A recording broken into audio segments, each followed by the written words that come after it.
Your speech will lose its impact if it lacks organization. The better you are at organizing your ideas, the more likely you will attract and keep the attention of your audience.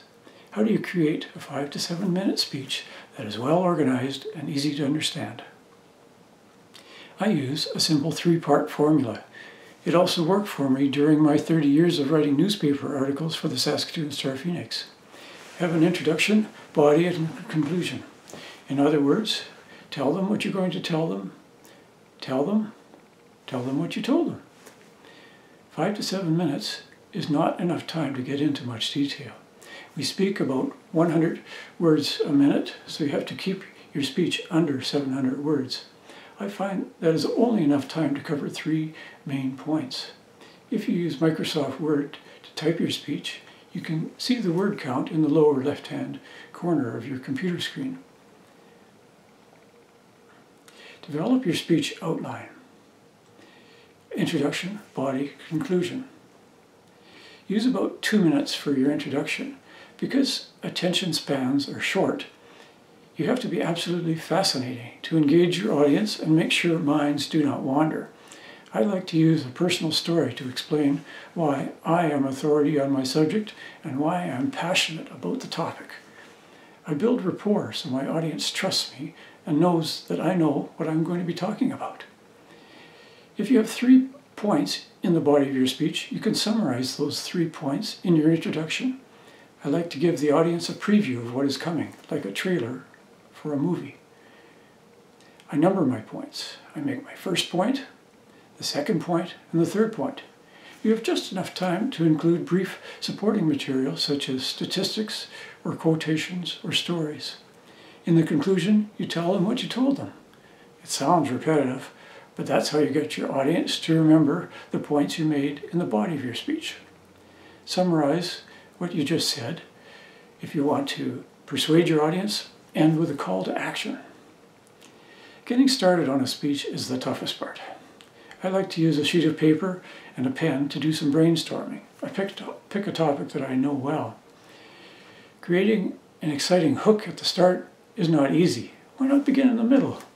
Start with the body. Jot down key points. If you list 5 points, pick just the 3 best points. Put them in order, 1, 2, 3, so that they are in a logical sequence. Next, elaborate on each point. I like to use examples and anecdotes involving people or events. People really remember personal stories. Now that you have the body of your speech figured out, go back to work on your introduction. Find a statistic, anecdote, or quote that would grab your audience's attention. I often ask my audience a question and call for a show of hands. Working on the conclusion is usually the easiest part of the speech organization. Simply recap your key points that you've already listed in your introduction. Then, gracefully return control of the meeting to the person who introduced you. If you're totally stuck and can't get started at all, do a mind map. I also call this brainstorming. Take a blank sheet of paper, write out all the random thoughts around a particular subject. First, put your main topic in the center of the page. Draw a circle around the main idea. Then record your ideas about your topic in the area around the main idea. Then add supporting points about each idea. Put a circle around each of the related supporting ideas. Connect the main ideas with lines. I plan to give my next speech on the topic of helping adoptees find their birth parents. I've had really good success with finding the biological parents of second cousins named Thomas, Nick, and Randy.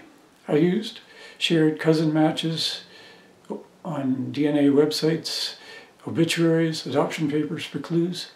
The mind map idea really helped me make sure that my speech stayed within 5 to 7 minutes. I will give that speech in one of my next Toastmasters meetings. To organize my speech, I started with a mind map to figure out the 3 points in the body of my speech, and I went back to work on the introduction. The conclusion is just a recap.